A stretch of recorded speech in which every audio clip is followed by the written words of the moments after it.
test. Okay, mic is working. Hello, and welcome to FaniBear's Diner's night shift job.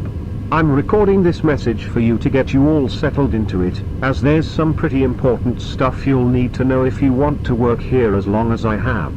I'm actually finishing up my 4th week right now, of which I've been told is record-breaking according to management.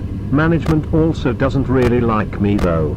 I have a feeling they like it more when they have an open night guard position for like tax reasons or something, and me working for so long is bothering them. I'd have left sooner if the pay here wasn't surprisingly good for night guard duty. Well, that, and another reason I'll get into in a minute. Miriam's nice though, if a tad odd and eerie. I'm assuming you met her? Oh right, this is a one-sided conversation. I'm assuming you've at least been briefed about what your job entails. Watch the cameras for unwanted activity, and protect and don't mess around with the robo-babes that they call animatronics. And I know that you know what they actually mean by mess around if you've actually seen what these animatronic characters look like. They're very, sexed up compared to how they were in the previous establishments. There are both obvious maintenance-based reasons and moral philosophies as to why you shouldn't screw around with those things, but there's an even bigger reason as to why you shouldn't. Apparently, they actually really reciprocate to that kind of activity.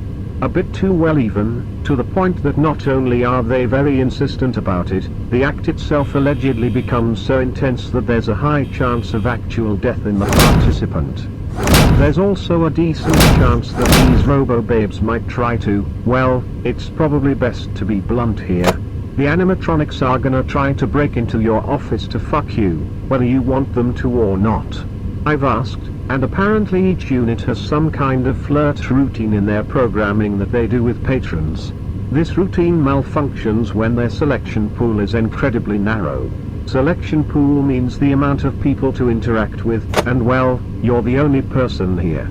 I don't know how flirting can remanifest itself as uncontrollable lust that ignores all previous internal safeguards, but I never made a singing and dancing robo-babe, so what do I know? Now, I realize that what I just described may or may not be terrifying, depending on how much you value your life versus how much you value robo-babe sex. But don't let this all drive you into a panic. Avoiding these robo-babes is actually fairly easy, especially on the first night. You got 2 doors on either side of you, and they're necessary in keeping these babes out of your office.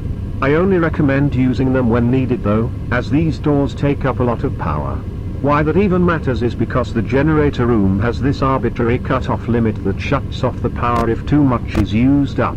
And the last thing you need here is the power going out. Due to this, you're gonna need to go turn on your tablet screen to use the cameras to keep an eye on them, as the tablet uses significantly less power. Camera 11 has a blind spot near your right door, so you're going to need to use your door light there to see if they've shown up. You can see who's in your left door with camera 9, so that should be easier to manage.